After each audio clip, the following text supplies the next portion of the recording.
नमस्कार, राम राम। दिल्ली में भाजपा की भारी बहुमत से जीत के बाद कफील अहमद इस समय हमारे साथ हैं, जो कि एसटी मोर्चा के चीफ स्पोक्स पर्सन हैं।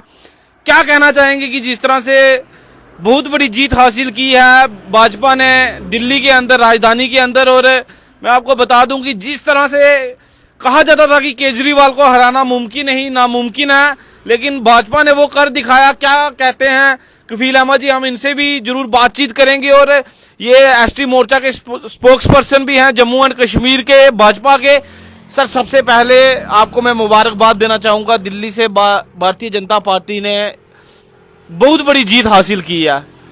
क्या, किस तरह से ये जीत हासिल की है और लोगों का क्या कहना है, क्या कहना चाहोगे आप? आपके इस चैनल का नाम शायद लाइव वायर है जी। सबसे पहले मैं आपका और आपके इस चैनल का बहुत मशकूर हूँ। जो मेरे साथ हमारे बाकी साथी आए हैं, मैं आप सबका मशकूर हूँ।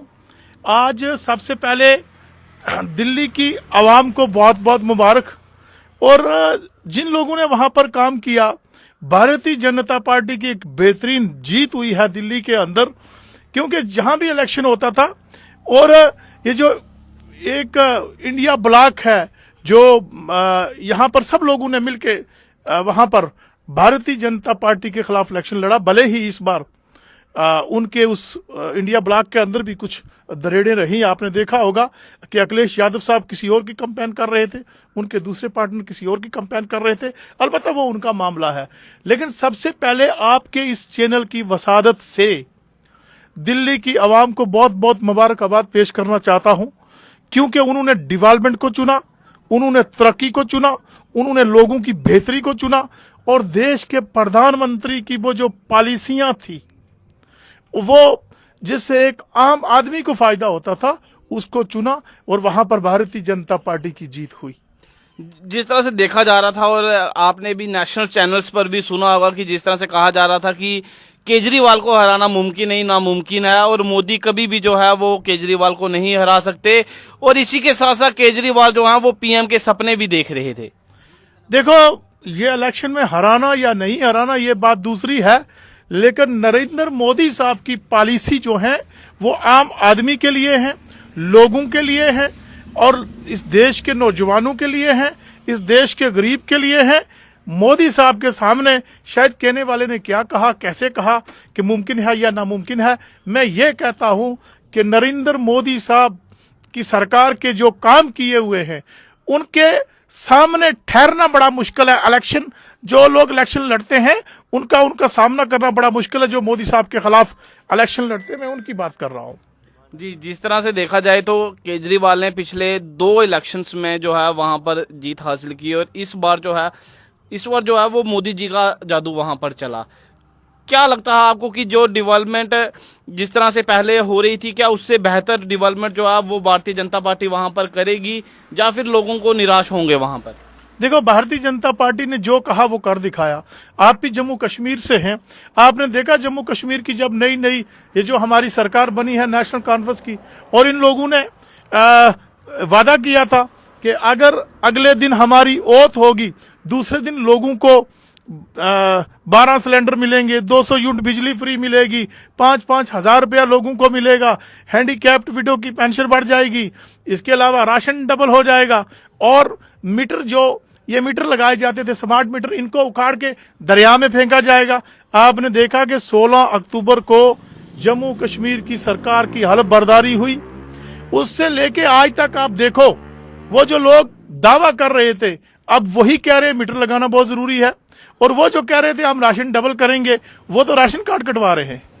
इस तरीके से जनता जानती है, लोग अच्छे तरीके से जानते हैं कि मां सवाए नरेंद्र मोदी साहब के कोई बंदा वादा पूरा नहीं कर सकता। एक मिसाल देना चाहता हूं मैं आपको। जनाब मोदी साहब ने कहा था दुनिया के बेहतरीन पुल जो है वो जम्मू कश्मीर के अंदर होंगे। आप रियासी में जाइए, कितना बेहतरीन पुल है जहां से वो रेल जाती है। मोदी साहब ने कहा एम्स यहां होगा, IIT कॉलेज होंगे, यहाँ रिंग रोड होगी, यहाँ बड़े बड़े हॉस्पिटल होंगे, यहाँ 6 वे, यहाँ 4 वे, और यहाँ के लोगों के लिए बेहतरी। आप मुझे बताओ, जो मोदी साहब ने कहा वो यहाँ पर नहीं किया। आपकी भी मीडिया से वाबस्तगी है और सोशल मीडिया से आप जुड़े रहते हैं। नरेंद्र मोदी साहब ने जो कहा सो करके दिखाया। इसी वजह से चाहे महाराष्ट्र हो, दिल्ली हो या कोई और जगह हो, ये मोदी साहब की उन बेहतरीन पॉलिसियों की वजह से भारतीय जनता पार्टी की जीत हो रही है। इसके साथ साथ मैं एक बात और क्लियर करना चाहता हूं। मैं अभी सोशल मीडिया पर देख रहा था, कांग्रेस के लोग कह रहे थे कि ईवीएम मशीन खराब है। आपके चैनल के वसादत से उनको कहना चाहता हूं, जनाब ईवीएम मशीन खराब नहीं, आपकी नीयत खराब है, आपकी पॉलिसी खराब है और आपका जो काम काज किया हुआ है उस वक्त जो लोगों को अजाब दिया है वो खराब है। यहाँ ना ईवीएम खराब है ना कुछ और खराब है। आपने देखा है कि आम आदमी पार्टी ने एक बड़ा मुकाबला किया है। क्या ईवीएम सिर्फ कांग्रेस के लिए ही खराब है? बाकी सबके लिए ठीक है यहाँ पर। इसलिए आपके इस चैनल की वसादत से दिल्ली के लोगों को मुबारकबाद देना चाहता हूँ।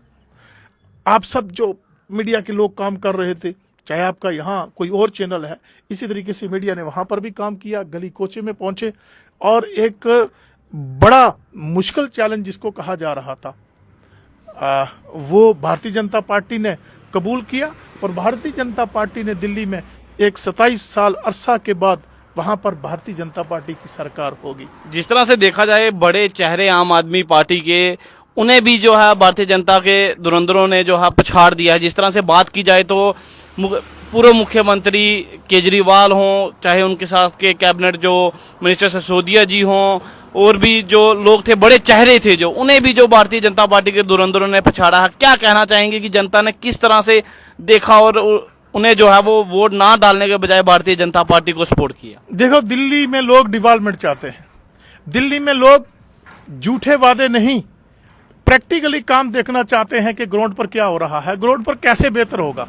दिल्ली के लोग जानते हैं कि ये इसलिए पिछड़ गए हैं क्योंकि इनके वादे झूठे थे, झूठे किए गए थे वादे। जो लोग जिन लोगों की आप बात कर रहे हैं, जनाब केजरीवाल साहब हैं, सिसोदिया साहब हैं या कोई और बड़े साहब हैं जो 3-3 बार इलेक्शन जीते थे, आज हार गए हैं, सिर्फ झूठे वादे किए और इलेक्शन के बाद ये लोगों के पास नहीं गए।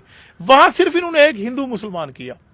अगर इन्होंने किसी चीज का मफाद लेने की कोशिश की, वो सिर्फ एक हिंदू मुसलमान था। हिंदू मुसलमान के बगैर इनको कुछ आया नहीं और जनता ने उसको कबूल नहीं किया।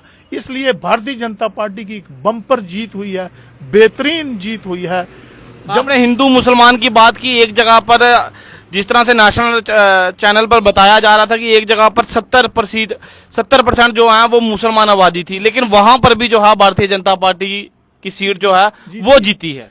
देखो, लोग समझ चुके हैं। लोगों के साथ बहुत बार ऐसा हुआ कि वो इलेक्शन, आपने देखा होगा, जब इलेक्शन होता है तभी मंदिर मस्जिद हिंदू मुस्लिम का वो एक जो चलता है यहाँ प्रोपेगेंडा जो वो तभी होता है। इसके अलावा आप देखिए, जब इलेक्शन खत्म हो जाता है उसके बाद उनका हाल पूछने के लिए कोई नहीं जाता। लोग पढ़े लिखे हैं, लोगों की वाबस्तगी सोशल मीडिया के साथ है, लोग अच्छी बड़ी किताबें लोग बाहर अंदर जाके देख रहे हैं कि नरेंद्र मोदी साहब के दौरान कितनी बड़ी डेवलपमेंट हुई है और लोगों को कितना फायदा हुआ है।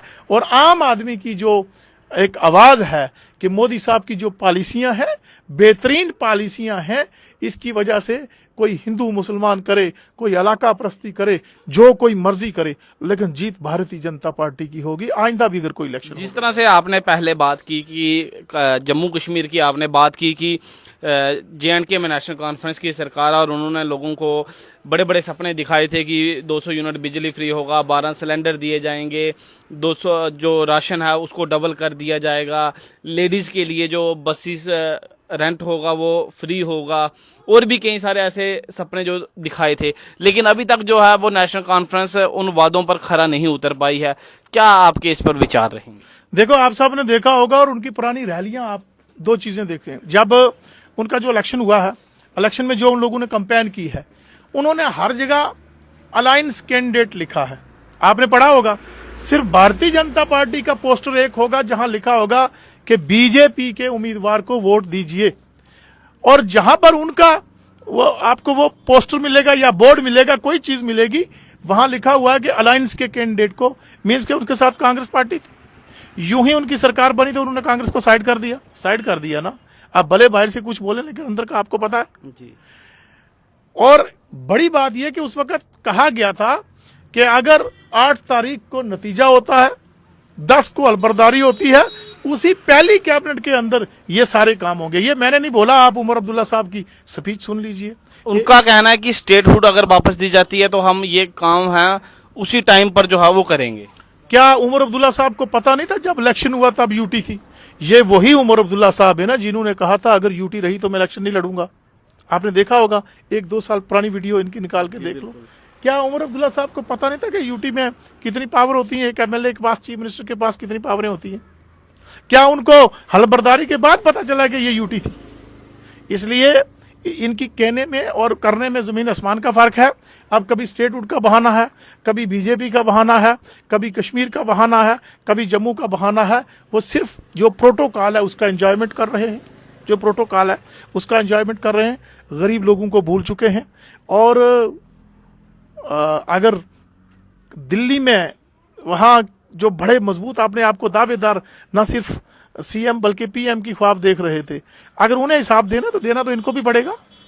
जी शुक्रिया जी। ये हमारे साथ कफील अहमद जी थे जो कि जम्मू कश्मीर से भारतीय जनता पार्टी के एसटी मोर्चा के स्पोक्स पर्सन है, और इनका कहना आप लोगों ने जो है वो सुन ही लिया। और मैं एक बार फिर से जो दिल्ली की पब्लिक है मैं उन्हें मुबारकबाद दूंगा, क्योंकि दिल्ली के लोगों द्वारा जो चुनी हुई सरकार है वो सबको इसी बात को मानना पड़ेगा। और मैं उन्हें मुबारकबाद पेश करूंगा कि उन्होंने अपनी चुनी हुई सरकार को जो है वो आगे लाया है।